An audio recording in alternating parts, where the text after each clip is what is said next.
This is the Milo Beasley Show. This is the Milo Beasley Show. There's only one thing you need to know. This is the Milo Beasley Show. And now, here's your host, Milo Beasley. And welcome to the Milo Beasley Show. I'm still on a high this month, the month of May. 7 years we've been doing this silly little show, and I'm so happy to have some of these guests, and I'm so happy to have our next guest. So please help me welcome at this time, Jen Brown. How are you? Hi. I'm well. I'm doing good. I feel like comparatively, as far as last year, it's so hard to say. Yeah, last year at this time was weird, right? Right. I'm doing good despite this ongoing pandemic nightmare. Right. How's work been for you? Like, obviously conventions are a non-thing. Well, maybe they're starting back up, but for the past year, they've been a non-thing. Yeah. I can't imagine that production on, television shows and stuff like that has been going on.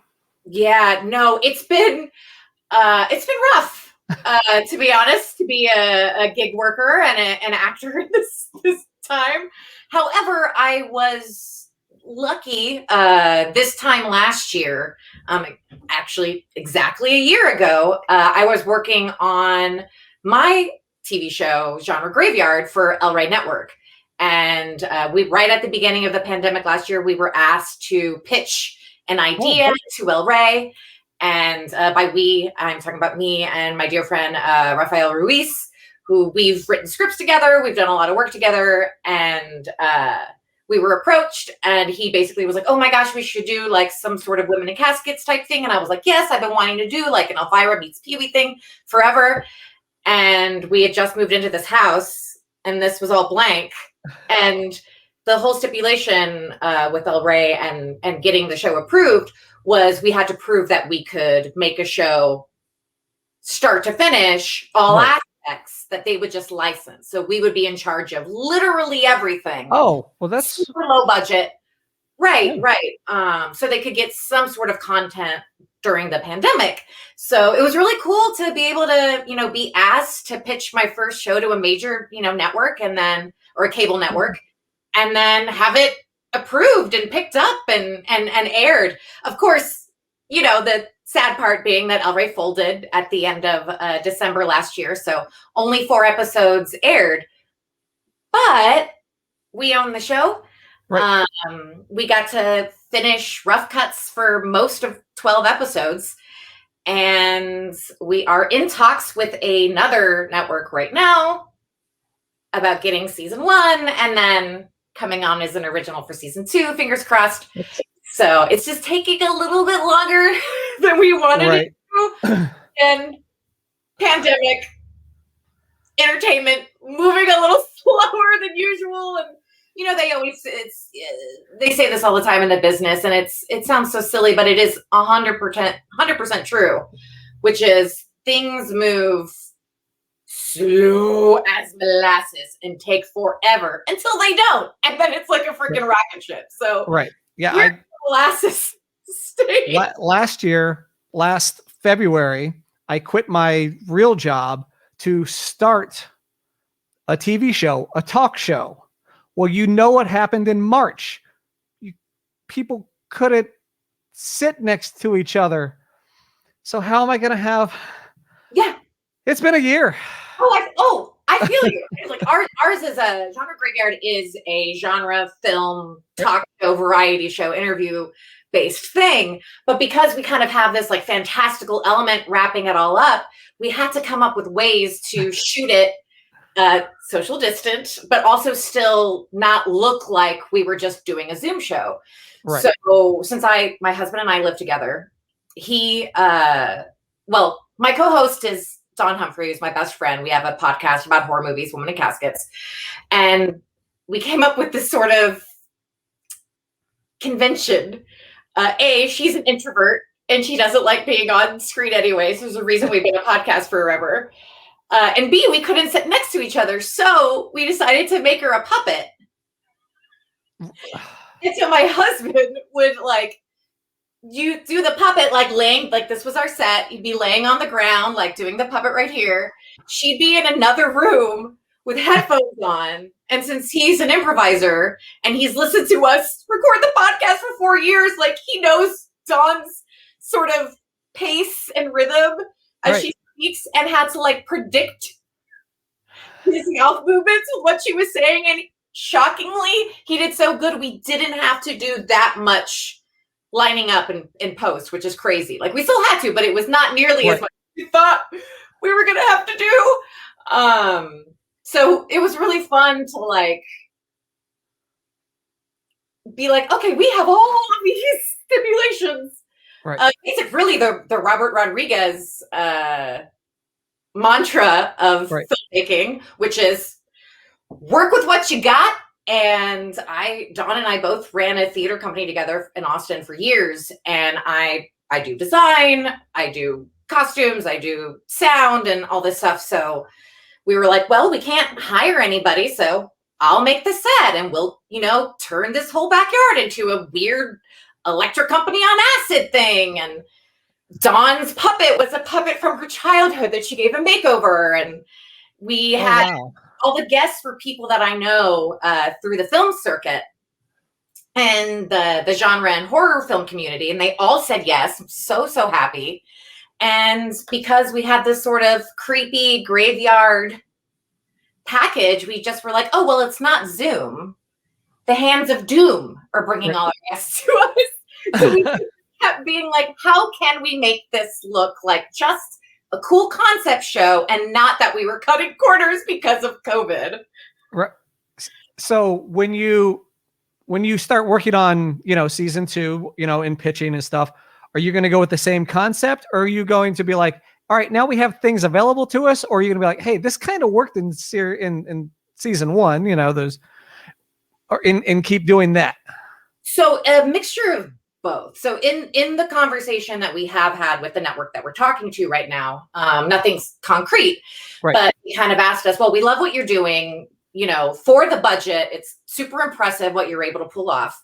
Because it was really, really low budget. There's no budget. It was like $60K for 12 episodes.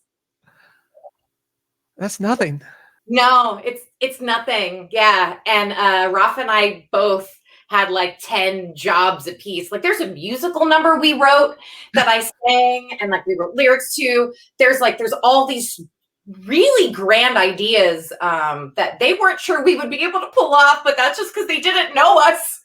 I was like, I've been running theater for years on a budget smaller than this. I can make this happen. But obviously, when season 2 comes around, we should have a higher budget, and therefore we will be able to do a lot of the grand ideas I had for season 1 that we couldn't do because of money. So there's a lot of things are going to stay because they are like baked into this concept. But we're definitely going to go a little bigger and if possible, eventually being able to do, in-person interviews, if we move out to LA or whatever. I was kind of thinking of like taking a picture of this background and like, that could be like the green screen behind the new like actual set if we can take a studio so we don't lose like. Or you have to like put everything back right where it goes. Right.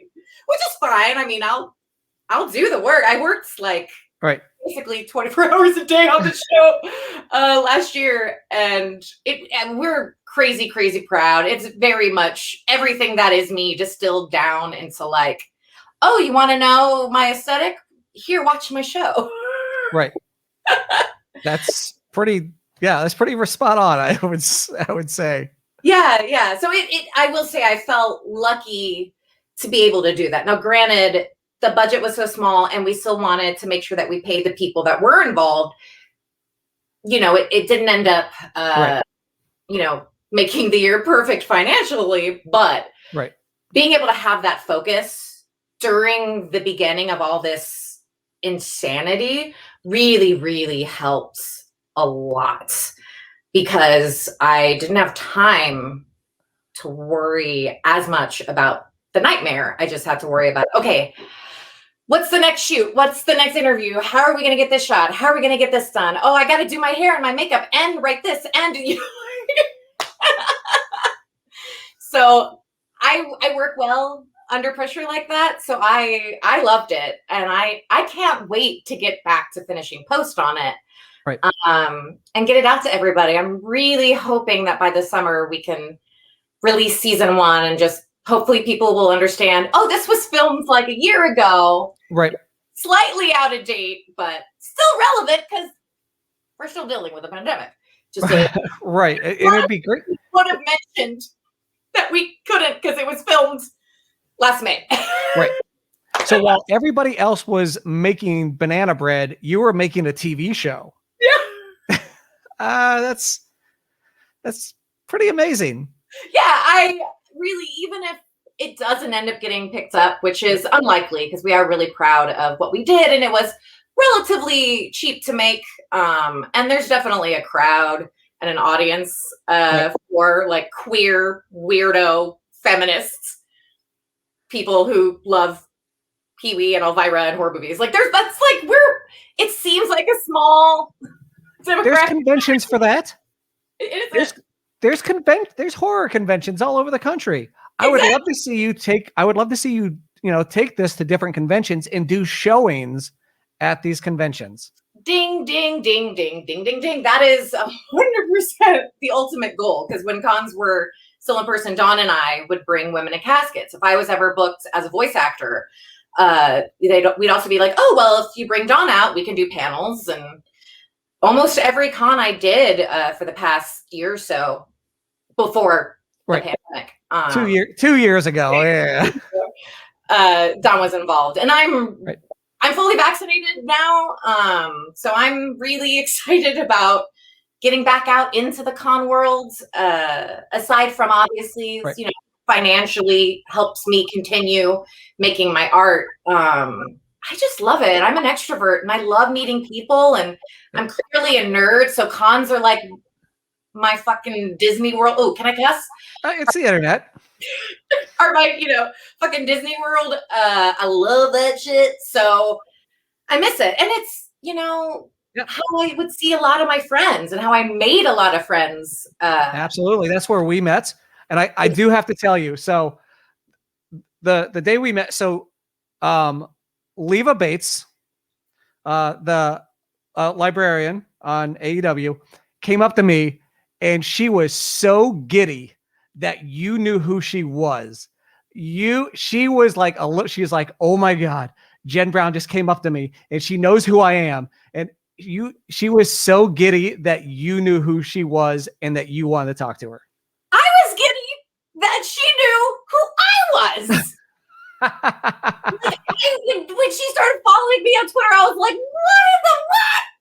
I was so excited. I was like, I get to meet my new internet friend. Could not wait. Mutual feelings there. I love that lady. I cannot wait to see what other new great stuff she does with AEW. She's so awesome. So she's been my best friend for going on 10 years. Oh my gosh. Well, I don't even want to age myself by saying actually 15 years now. So that's not, I'm pretty sure I'm older than you, so I think it's okay. But so it was, I just wanted to say, it was so funny when she came up to me. It was like, oh my God. So it was, I'm probably embarrassing her right now. No, she was super cool, played it off. It was like, yeah, I just met Jen, I was really happy to meet her too. So I can't wait to get. It's embarrassing for me, and I'm not embarrassed. I love geeking out on people.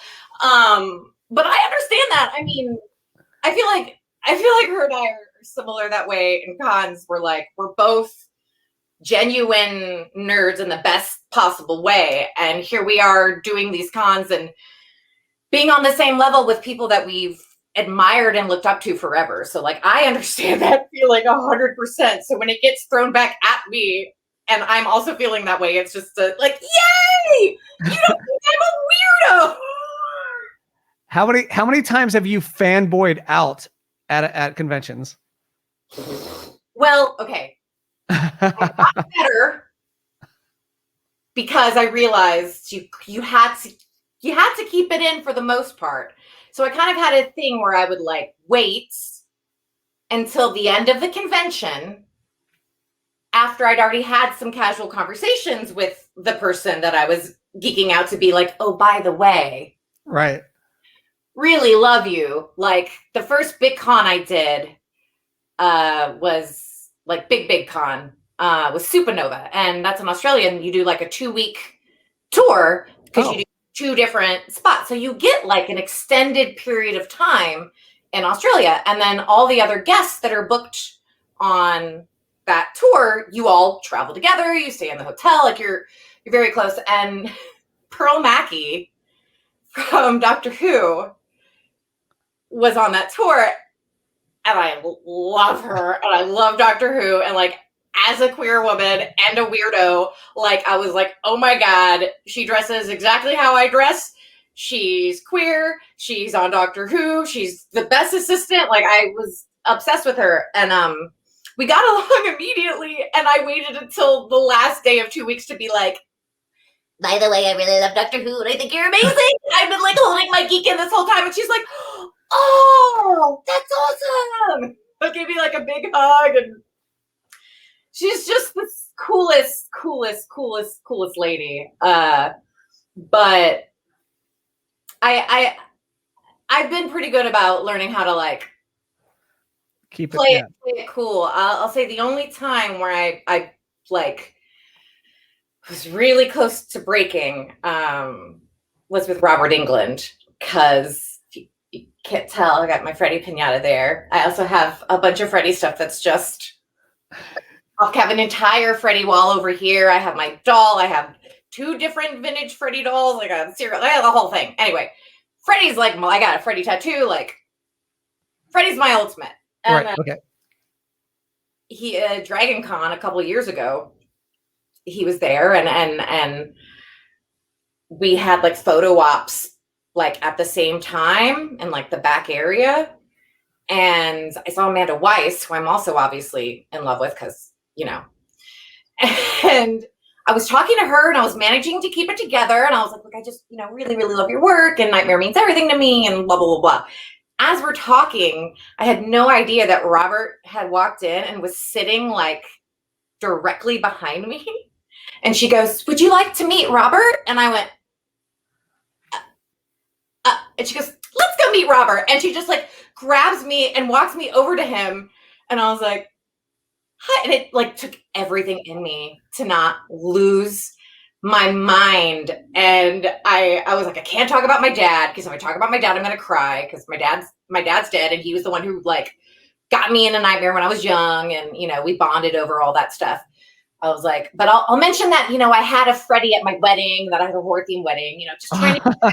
And he's like, oh, that's so cool. And then he like spent the whole time, and I mean this in the best way possible, just talking to me about travel and normal things. And like inside, I'm like, oh my God, he's just treating me like a person. And I was like buzzing, and like he complimented my shoes. I thought I was going to burst.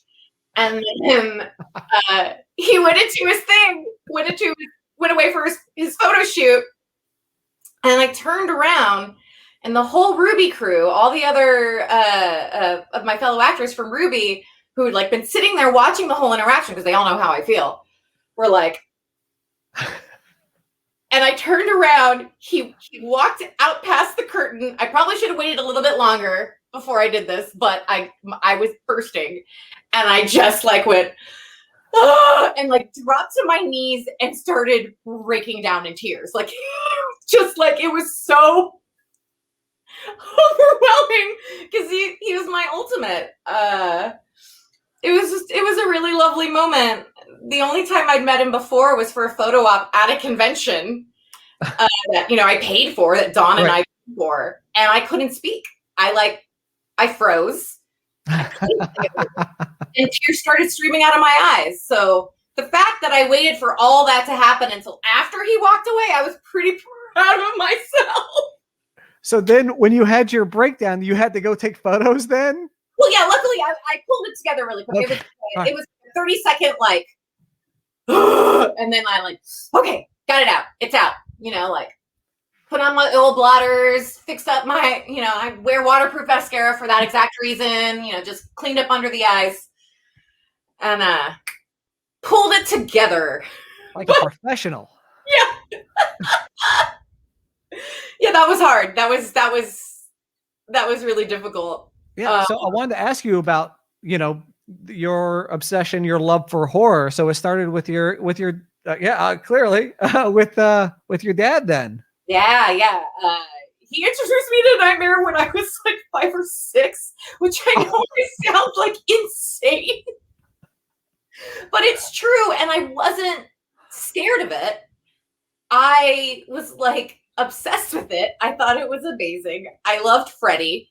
I was scared of other stuff like Chucky. Like, don't even. I was petrified of that freaking thing. Just the ads. I didn't even see any of those movies until I was like 14 because it was like such a horrible like phobia, like straight up phobia. But with Freddy, like, I don't know. And I'm not the only one. Like, there's this whole phenomenon in the 80s of like Freddy being really attractive to kids, which is crazy because considering he's a child killer. But he was really popular with the kiddos in the 80s. Right. What did you think of the, I guess, remake that came out in the 2000s, the one that portrayed him as like a predator? Like, I don't acknowledge that movie. I do not acknowledge that movie. I am not a fan of it. I have my feeling about remakes as most people do, but I'm not completely against them. If you have something really interesting or different or new or a current update on it, like I have my own Nightmare on Elm Street reboot idea. I have my own scripts. If I ever get to a point where people are curious about hearing my updated version of Nightmare, which is pretty great and pretty queer. Whoa. but that one just. I hear you. I saw that because I really wanted to see it at a drive-in. So I went to a drive because I feel like that's the best way to watch scary movies is at a drive-in theater. Yeah. So, and I left that theater so mad. Like from that point on, I was like, I don't care what happens the rest of this movie. Like, how do they do that? I agree. This makes me want to tell you my rebooted version of Freddy, but I don't, because then I don't want anyone. Well, of course, no, just the internet. No, it'll be stolen. You're right. I don't want anyone to steal my idea. But yeah. No, I love Jackie Earle Haley, but like, yep, nope. We're same wavelength. Oh, thank you. No offense to anyone who liked it, but it just not my cup of tea. So, what other horror are you into besides Nightmare and Freddy? Oh, geez. Open-ended question. Yeah, pretty much you name it. A lot of independent horror. So I really, really love what's been going on for the past. Well, horror has been good forever. I get really annoyed with this new term that people are throwing around, which is elevated horror, which implies that horror wasn't elevated before, like Get Out and things like that. They're like, oh, that's elevated horror. I'm like, no, that's really condescending to horror movies before like 10 years ago. And there's always been elevated horror. So I don't like that term, but independent horror in general has been making really, really solid, brilliant films forever. But within the past 10 years, specifically 15 to 20, feminist horror films or films that are much more aware of what they are and playing around with the tropes that came about from the 80s are so much more abundant now. And some of my single favorite movies in the world have come out in just the past, 10 years. So like classics, I was always, a Texas Chainsaw Girl. I have a whole Texas Chainsaw Massacre themed room in our media room. And it's like, to this day, I will defend the brilliance of that movie. It is a genius film. And obviously, Nightmare. I enjoyed the Phantasm series a lot. I was a big Puppet Master fan growing up, but the stuff that I'm really loving right now are things like, The Love Witch is like my favorite movie ever. The minute I saw that by Anna Biller, I was like, well, that's my favorite movie now. I mean, I love Harold and Maude, and it'll always be up there, but Love Witch is just like, shut up. Had an very strong emotional moment watching that movie. Same with Jennifer Kent's The Babadook. I have the Babadook book. They made like a limited edition pop-up of like 100 of them. Very cool. And my husband got it for me as a surprise at the time when they made it. Was years ago. I had like no money and I couldn't order it, and I was so sad. Surprisingly affordable for what they were offering, but I just didn't have it. And he surprised me and ordered one, and it's like one of my prized possessions. That is awesome. So, obviously I'm a woman, and I've dealt with a lot of harassment in the industry and just harassment in general from being a lady. So movies like The Love Witch and The Babadook, and as someone who's dealt with mental illness their whole life and is just really, really focused on making sure that we break that stigma and we talk about it more and people understand that mental illness is not this scary nightmare thing we can't talk about. Like if you talk about it and you work on it, we can all, thrive. Right.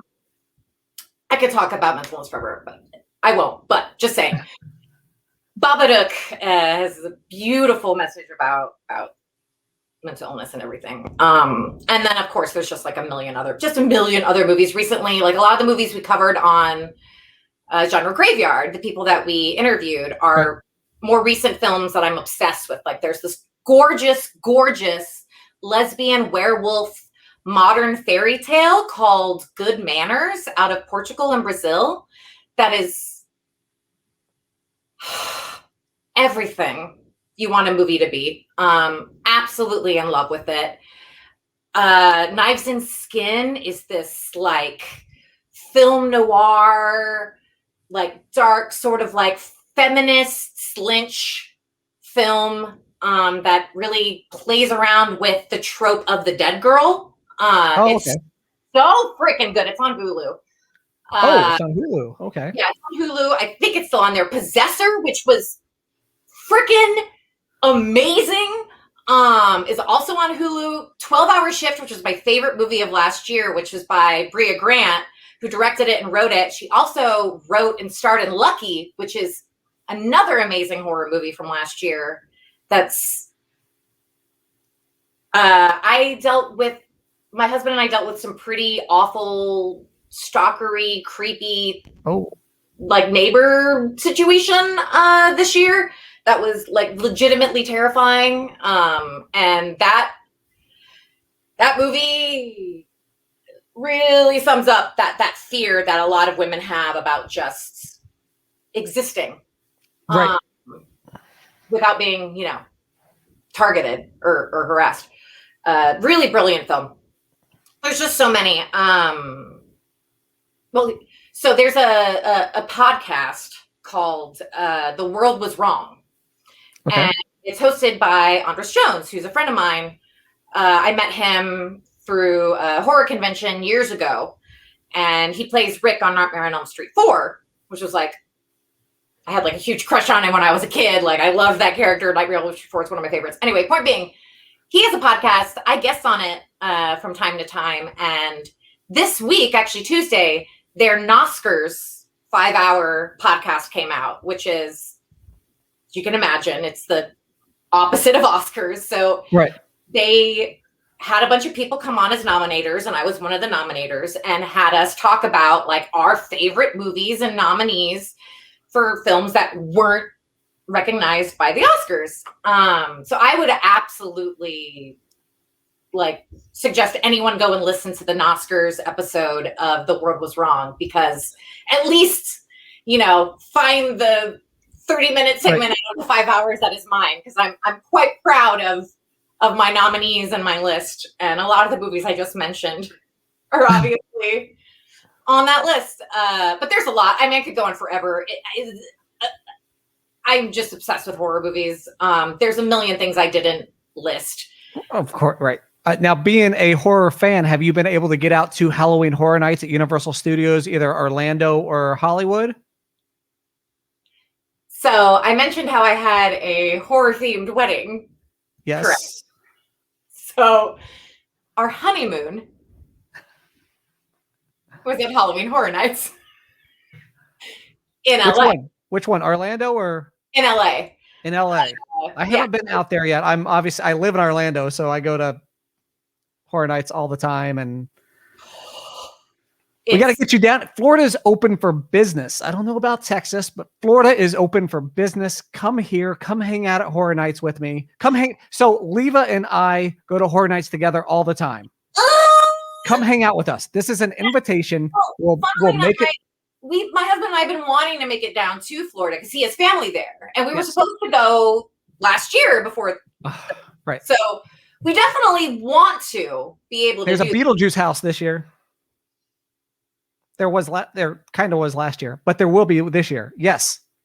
That's why I mentioned. Yes. There's also my husband and I's costumes.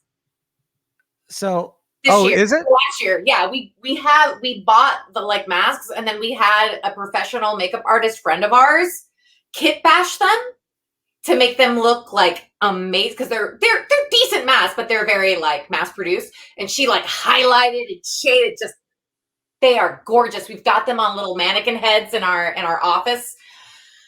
Yeah, obsessed. You got. I mean, so they had that. They actually opened the house last year for one weekend.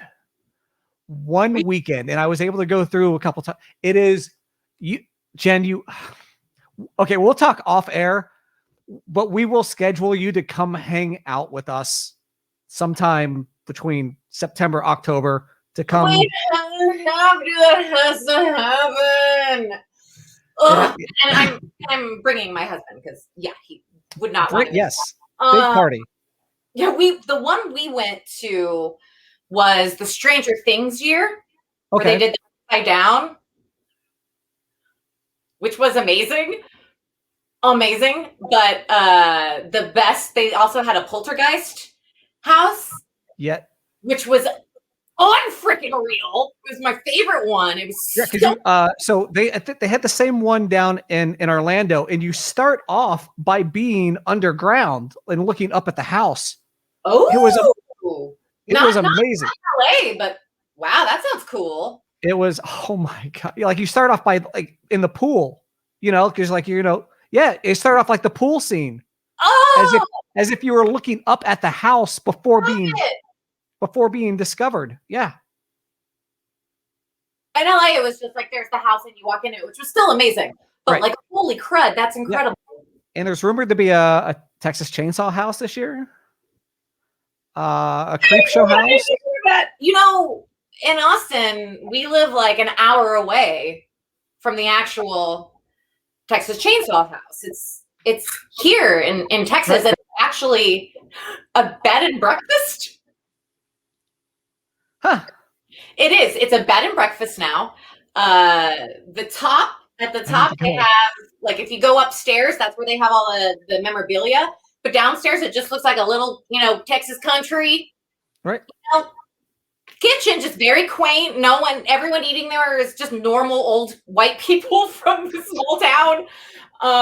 But my husband and I have gone a couple of times, for obvious reasons. Of course. For obvious reasons. But it also happens to be on the lot of this hotel that is a train museum that rents out train cars that you can stay in overnight and is on a lake. So it's like all around, just the coolest little combination of, oh, you get to go sleep in a redecorated caboose by a lake. And then when you walk out, oh, look, there's the Texas Chainsaw House. You go and eat inside. One of the times that we went and ate there, I gotta go. You gotta go. I shit you not, and I'm gonna find this picture. I have it somewhere, and I'll send it to you. When I was there, we took my husband Barrett's mother to eat there because we're like, oh, this is just a fun, funky thing, and it's got good food. It'll be a nice, She doesn't live in Texas, she was visiting, so we took her and we're eating lunch in the chicken bone room, but it's really just like, or the human bone room, but the chicken, with the feathers, right. And you know what I'm talking about. And we were eating in there, and as we were eating, I look out the big windows, the ones that are with the round room, out into the front lawn, and up walking inside the house is a woman with her 2 sons, both dressed up as Leatherface. It was not anywhere near Halloween, mind you. This was in like June. Right. A. B, they were like little kids, not teenagers, like 6 to 10 at most. Right. Like full mask, fake mini chainsaw, apron and all, like clearly just coming by to check it out. And I see them walk in. I like grab my phone like through the windows to try to take a picture, and I miss it. But then I'm like watching them at the hostess stand. They go upstairs, to like take their like photo with all the, pictures and stuff. And then they come back downstairs, and quickly I'm like focusing my camera outside the window. And I caught a picture of the little boy running out of the house with the chainsaw above his head through the window of the actual. It is like, to this day, I'm like, I can't believe I managed to take that picture. Like, terrible quality, shitty cell phone camera, but like beautiful, perfect, just amazing. One of my favorite. I was like, I'm so glad they decided to come that day that we were eating there. Like, I couldn't have been happier. I really wanted to go out and be like, hi, but I was like, yeah, some weird old lady with a bunch of tattoos and like running out to like your children. That's not. Yeah. So like, that's hard to like at conventions. Like I see like one time I saw like this little girl dressed as Princess Leia, and I was like, and she was like talking to like an R2, and I was like, I want to get a picture, but I'm like looking around, like where's like the parent, so I could act like, because I was like, I didn't want, everyone's taking pictures, and I was like, I didn't want to be that weird. So yeah, I get you. It's so weird being like, I'm just gonna take a, yeah, it's, but I get you. I get you. So, like, I just took a picture from me inside. He's wearing a mask, so you can't tell who the kid is. It's just like a mini leather face. So I don't feel that bad about it. But yeah, no, I feel you. I had that same thing at a con where there was a little girl dressed up as a baby Negan from Walking Dead. And it was the cutest freaking thing I've ever seen. And I had to like go up to her like parent or guardian, whoever they were, and be like, can I please take a picture? Please. I feel where they're like, please, yes. And she like was into it. Like, she wasn't just like, oh, my dad made me put this on. No, like you could tell this was her idea. Oh, and she was playing the character. She was mugging. Like, she was so into it. It was the cutest freaking thing. That's so good. It was so good. All right. So we've talked about horror movies, but Jen, what scares you? Is it spiders, heights, claustrophobia? So spiders, not so much. I being that my production company is called Brown Recluse Productions. Right.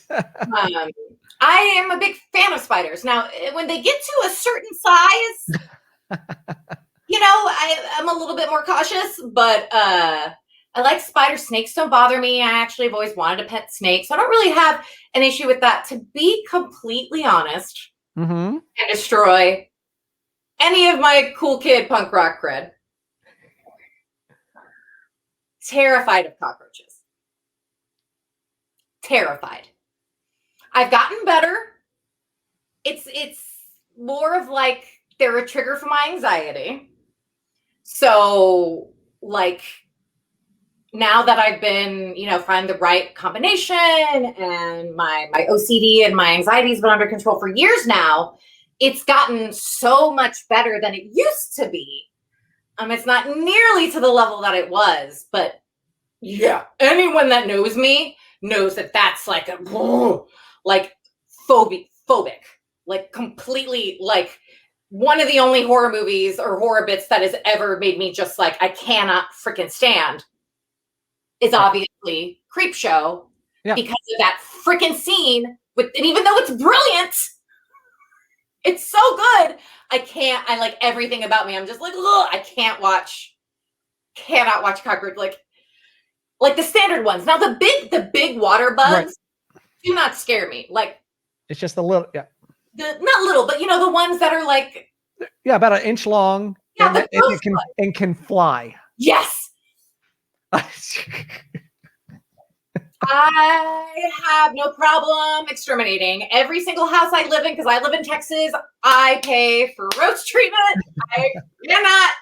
The minute I see one, I'm like, come back, please. Like, I cannot do it. My husband doesn't like them either, but because mine is so bad. Like, he became forced to have to get over his fear because mine was so much worse.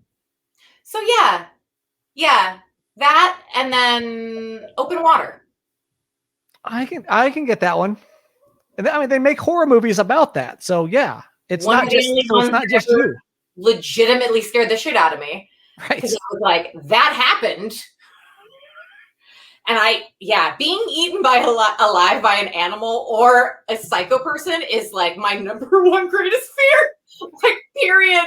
It's just like, that's the worst. That sounds like the worst thing ever. I cannot imagine a worse way to go. No, probably not. Ugh, yeah, no. And I like, camping, and I like, the outdoors, but you're never going to find me in the middle of the ocean or in like the deep, deep, deep woods. Like, that's not. Nope. All right, we're going to go to our first of our two little mini games here that we do on the Milo Beasley Show. The first is called the Milo Beasley Show Frequently Asked Questions. I'm going to ask you the same 5 questions that I ask all my guests on the show. So the first one is, who was your first celebrity crush? That's so cute. Oh my gosh. I have a hard time pinning down the very first one, but I know that my first like obsessive teenage crush. Wait, you said teenage, right? Not childhood. Just first celebrity that you can really remember. Yeah. Yeah. So for childhood, then it would be. I mean, I was born in the early '80s. New Kids on the Block. I was the perfect age for that crushdom. So I was, and being that Joe was the youngest one, and therefore logically the one I could most theoretically end up with. I was a big fan. But then Donnie's the one who did horror. I know, but at the time I didn't know, I was, of course, a little kid. I mean, I liked horror, but I wasn't like what I'm like now. Really, I liked Freddy. Like, I hadn't really expanded out at that point yet. And yeah, Joey McIntyre, Please Don't Go Girl all the way. I remember dressing head to toe in NKTOB gear and on auditioning for the talent show in like 3rd grade by singing Please Don't Go Girl. Did you see them a couple years ago when they did their tour with the Backstreet Boys? I did not. I was a little bit too into my like, I'm a punk rock asshole phase when the Backstreet Boys were big. So I was never really into them. And also the tickets were crazy expensive. And I was like, I saw NKTOB back in the day when it mattered. Right. Like if someone's offering me a free ticket, like duh, I'd go. But yeah, didn't quite. It was pretty fun. It was pretty fun. I imagine it would have been. I was down for going. I just didn't really have the time or the money at the time to go. But so, which kind of is a segue to our second question. Our second question is, what is your guilty pleasure song? Like, what's the song that you are playing, at the stoplight, full blast, somebody looks over and you're like, I don't care. This is my song. Well, see, if it's I don't care, then I don't really consider it guilty pleasure, because guilty pleasure implies that you feel bad for liking it. Right. And I stopped feeling bad for liking things. Right. Okay. Decades ago, because I'm like, I don't have time for that anymore. I'm just gonna like a thing if I like a thing. But I'm trying to think of what I might really, because there's a lot of songs that I love that what might be considered the most like guilty. Well, no, I can't say, because like everybody likes Britney Spears Toxic. Like that's I've had people say Britney Spears. I'll tell you what, I'll give you mine as an example. Mine is so embarrassing. Help me out mine here. Is Ashley Simpson's LOVE. Okay. I got it on my it's on my phone. I don't know why, but when that song comes on, I'm turning it up. Oh my God, I love that.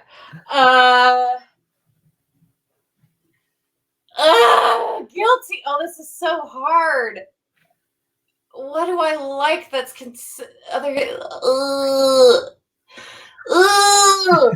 that's really difficult. Well, I guess a lot of people now. Oh gosh, this is so hard. Why is this so hard?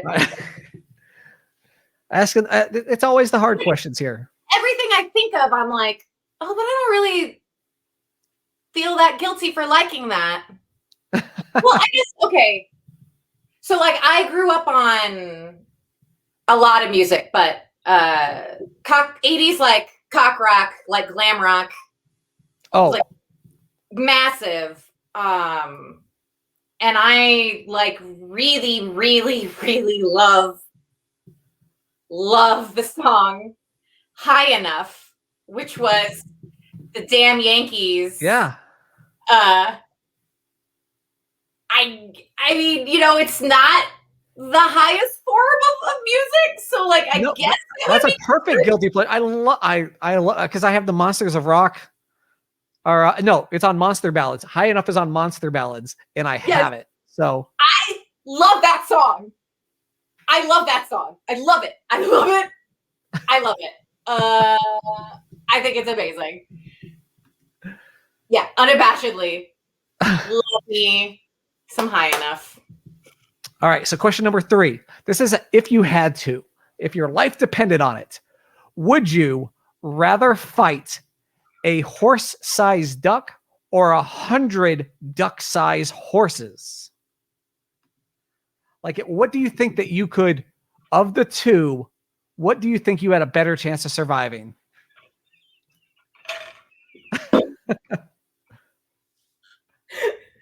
Okay, all right. Let me get it. So wait, horse. This is legit the question where I have like, like really serious guests, and they're like, what?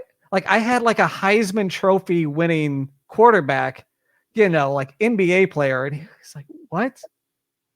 So this is the one that always gets it. This is my favorite of all of them because this is a brain teaser. Okay, so a horse-sized duck. Right, so a giant duck with giant duck teeth, or 100 little ducks, 100 little horses that are all trying to kick you at the same time. Oh my gosh! Well, I think the 100 horses is cuter. Just like imagining all these like, and I'm thinking of like baby duck size, not like regular duck size. Okay. But what do you mean by tiny horses? Like a full duck-sized horse or a duckling horse?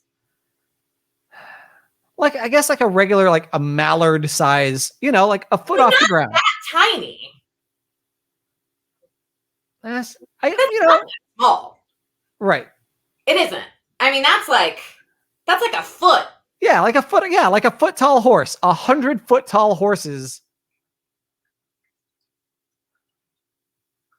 This is your next I screen. feel like I'm done for either way. Like, I don't know if I'd be able to hold my own against either of those. To be honest with you. So I guess it really comes down to which one do I think would be cuter, or at least less embarrassing and more of like, well, that makes sense. To go down to.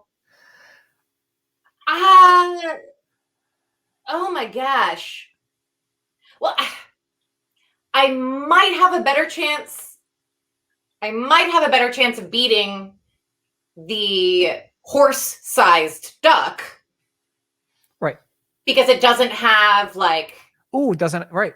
Have the front, has, like, So it'd probably be easier if I did have to pick one to beat. It'd probably be easier to fight.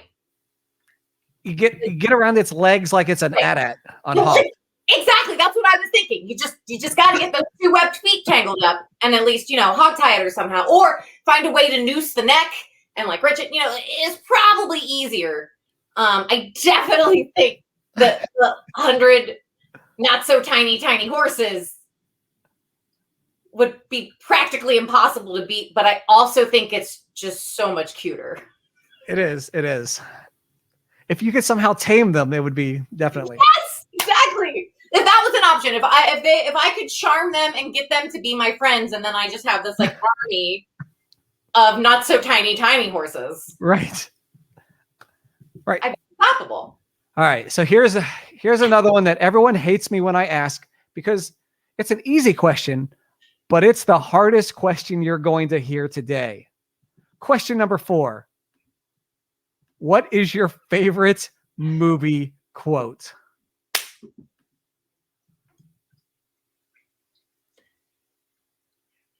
That is rough. That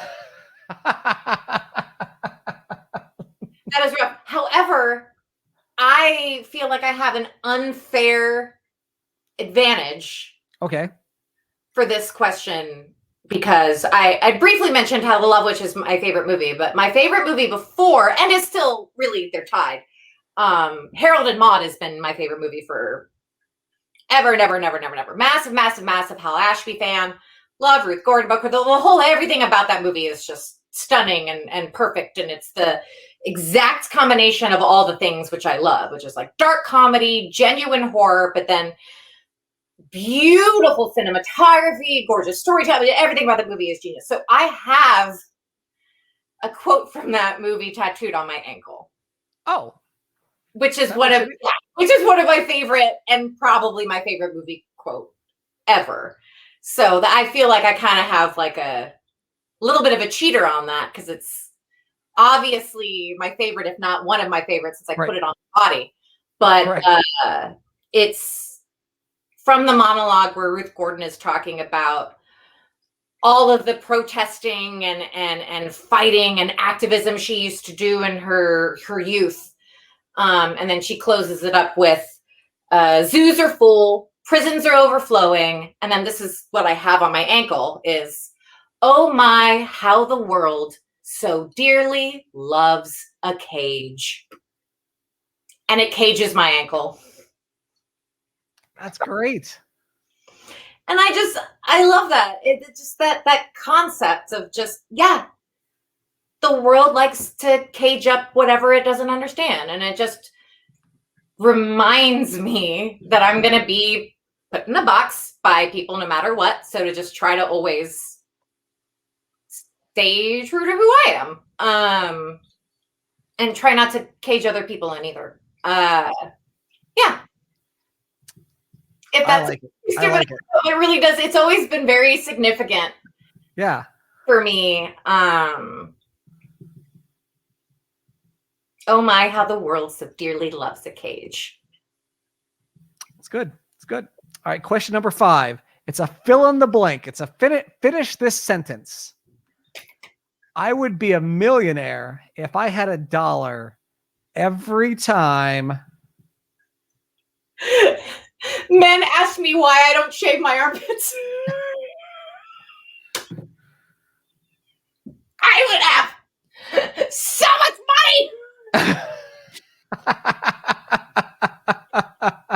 So much money. So much money. So much money. I swear to you, it is hilarious how polarizing something that shouldn't be is. Right. And women too, not just men, but it's usually, well, older women and then men of all ages. Older women don't get it because like my mother is like super weird about it. So is my aunt. I've been doing this for years. I stopped shaving like 6 years ago, I think, minimum. And she finally stopped bringing it up. But she like, anytime I post a picture on Instagram that like shows which I love doing because I think it's hilarious, and also like, why does this upset you? Like, this is the most right. Like. Anyway, you know, my aunt or my mom would just like, without fail, comment, "Ugh, looks ugly." Like, just hated it. They hated it so much. But yeah, no, yeah. I remember specifically when I was filming for Day 5, which is a post-apocalyptic drama series I did with Rooster Teeth. My character had a card, and I always like, it's a thing that I always bring up when I'm getting cast in something. Be like, hey, so I personally don't shave, but I shave if I need to for a role because I understand beauty norms. So just let me know, like, if my arms aren't going to be seen, then I'll just, you know, I'm not going to go through the trouble. Right. And a character had a cardigan on. So it was like, yeah, screw it. Right. Right. And so, but I would take it off because Texas filming in the middle of the cardigan, not fun. And like at the cast party, I had like, or like cast and crew, I had like a minimum of 3 different dudes from the crew come up to me and being like, so I got to ask you, what's with the arm? And I would just be like, well, why don't you shave? And they'd go, oh, yeah, I guess you're right. It was just the simplest, like, and then as soon as they asked it and then I would respond, they would realize how stupid it was. Like that double standard, and that they even asked that. Like they didn't even realize until they asked it. I'm like, oh yeah, that's pretty dumb. I shave for wrestling, but I have nothing against people who want to shave. I just hate the expectation of it. Right. It's just, yeah. I have to. I don't like it. It always like, then you get anyway. All right. So then our second of our game, I think like, so let me just get to it first. So this is called the Milo Beasley Show Top 5, or I ask a random question. You give me your top 5, no particular order. So usually I never go into these. I always go into these open-minded at the beginning and try to figure out what exactly I'm going to ask at the end. So this one, I mean, we've already gone almost an hour. We could be here for another hour based on this top 5 that I am about to ask, or we're going to race through them so fast because you know they're on the top of your head and you're like, yes, yes, yes. All right. So Jen, top 5, got to get it. Top 5 horror movie kills.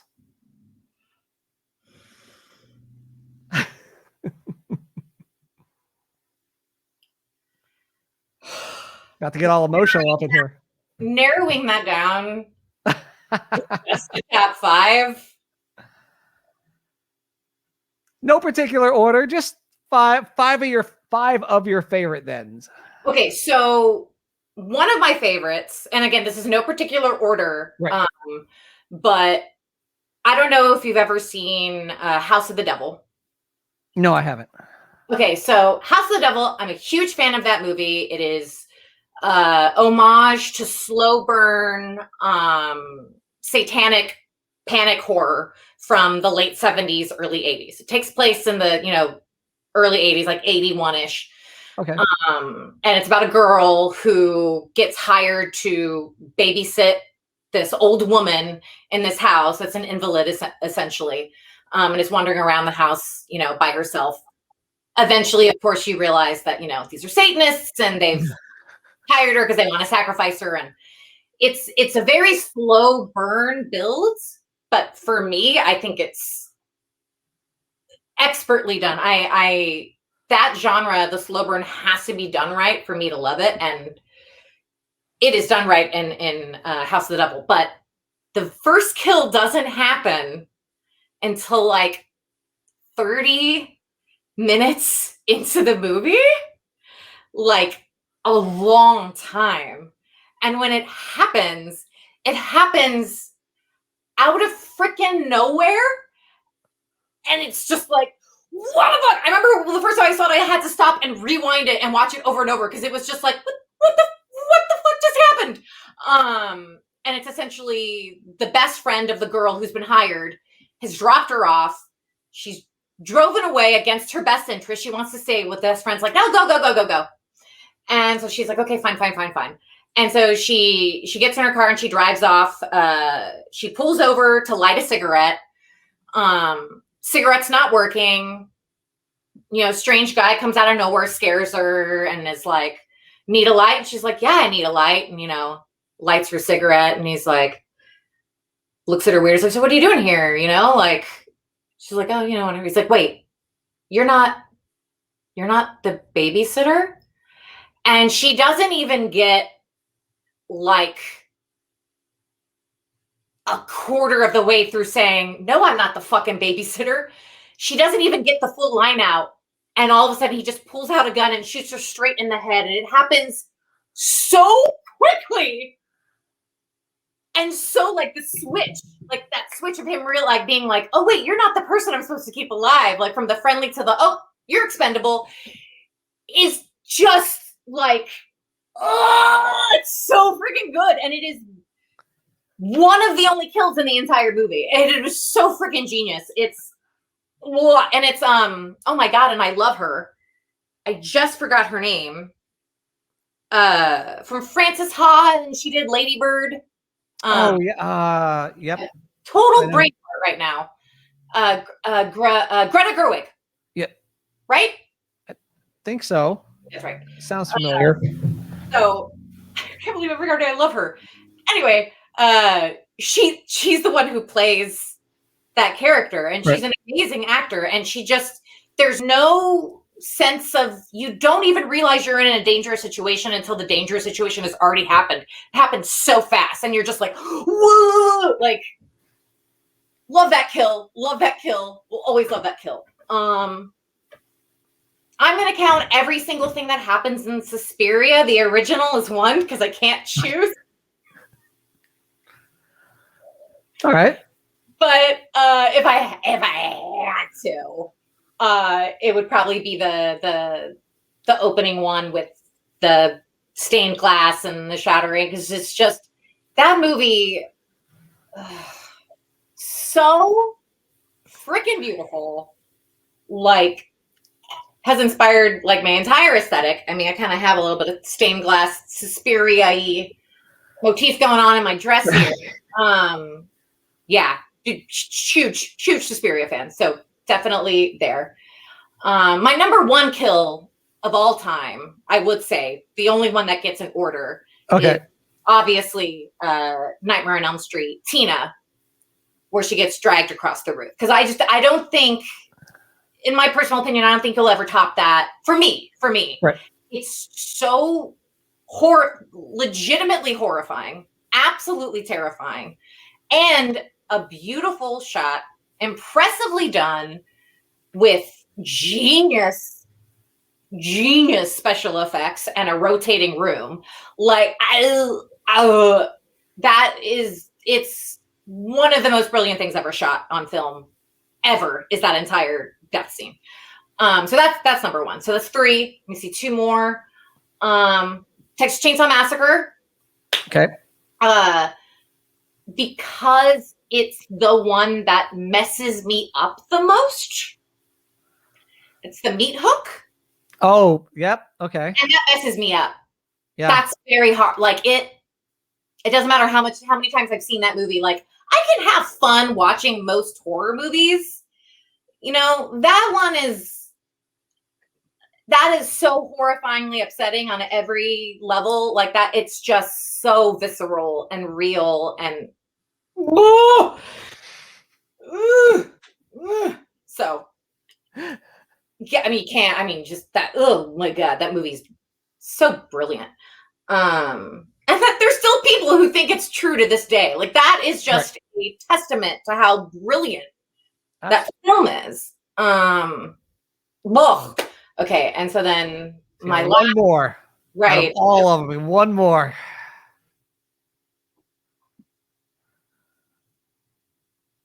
Oh, that's so unfair. There's so many. Okay, I guess. Yeah, I know. Oh, my dog is getting very excited. She heard a siren, and so she's barking. My pit bull Juniper. I don't know if you could hear that. I did. She's very mighty. She's a Labrador pit bull mix. So she's a big girl. That's a big, yeah. Strong girl. But she's nothing but sweet. She's just an angel. Anyway, point being, okay, so this is what I'll do. One of my favorite movies, top as well, and it's been one of my favorite movies for a really long time that doesn't get enough attention. But if anyone who like listens to my podcast knows that I'm like obsessed with this movie, which is Teeth. And if you've ever seen Yes.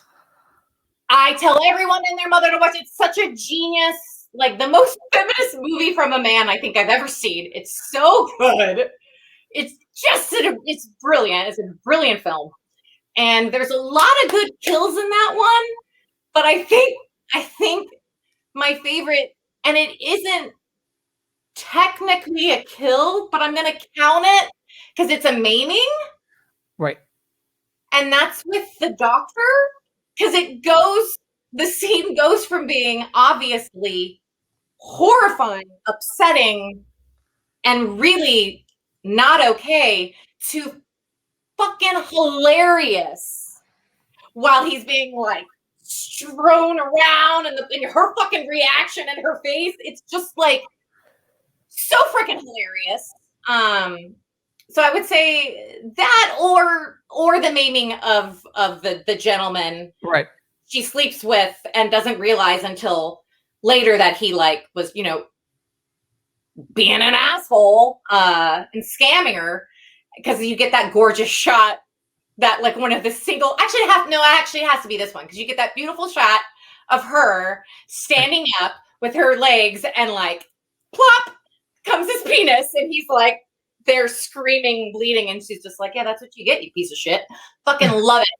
Love it. That movie is, and that performance is one of my single favorite by Jess Wexler is one of my single favorite performances by any actor ever in any movie. Like it is so layered. It is so comedic while also being serious and dramatic and subtle while also being over. I mean, it's just such a brilliant movie that I do not think enough credit at all. Agreed. I love it. It's so, I mean, and it's original. It's so original. And you know, I'll just point out one more thing about that movie, because I've had conversations with women about this movie and they're like, how can you think that's feminist? It's so exploitive. And I'm like, actually, no, it's not. If you actually pay attention to the movie, the only time she's ever naked in it, ever, is when she has taken control of her own body and is looking at herself in the mirror and is embracing her own sexuality and her own power. And she's the only thing in the frame. And it's not done to titillate. It's done to show that she is owning her body instead of it being owned for her and conquered by these other people. That's the only time she's ever naked. The only time. So I like to be, I'm very like, I will always be a very, very staunch champion for that movie, because I think it was way before its time. It got advertised poorly, because it definitely got advertised as this like exploitation silly horror movie, and it's Right. not. It's very serious while funny, but serious social commentary. Modern horror fairy tale kind of deal. So Absolutely. All right. So before we wrap up, where can folks find you on the social medias? yes, indeed. I can be found on the Twitters at _Jen Brown. And on Instagram, you can find me at Jen and Juice Machine. And then brownrecluseproductions.com is my website, where you can get more information on Genre Graveyard. Like I said, we are not currently on air right now. Right. But you can find us on YouTube. You can find us on Twitter. You can find us on Instagram at Genre Graveyard. On Twitter, we're genre_graveyard. But also, if you just find me on Twitter, I have all those linked in my bio. But we have a YouTube channel with clips from the first season, from the first 4 episodes that aired, as well as the original commercials that aired on El Rey. Oh, that's cool. There is content out there that people can watch of the show and get them excited for it when it finally debuts to everybody, the whole first season, whenever that happens. I wish I had specifics, but we're in talks right now, and it takes a long time to get anything made. And Absolutely. but it should. I'm hoping that by the summer, fingers crossed. Yes. I'll at least be able to talk about when it's going to be available. All right. Well, thank you for hanging out with me today and talking silly movies, talking silly songs, setting up a future date at Horror Nights. It's going to be awesome. Oh, that is. Yeah. No, I've. High on my list. And thank you everyone for watching, and again celebrating our anniversary month of 7 years of the Milo Beasley Show. Thanks for watching, and we'll see you next week.